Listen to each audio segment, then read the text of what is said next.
How to mute a conversation on iPhone. To get started, first of all go ahead and open up the Messages application on your phone. You can view all your messages over here. On the Messages page, find the conversation you wish to mute. Press and hold the message thread and swipe to the left. This will reveal two options beside the conversation. Tap on the mute icon, which is represented by a bell icon with a slash through it. This action will silence notifications for this specific chat.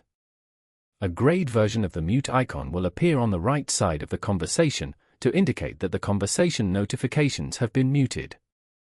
You have now successfully muted the conversation and you will no longer receive notifications for new messages in this thread. Following these steps, you can easily mute a conversation on an iPhone. Thank you for watching. Please leave a like if this tutorial helped you, or leave a comment below if you have any questions related to the video.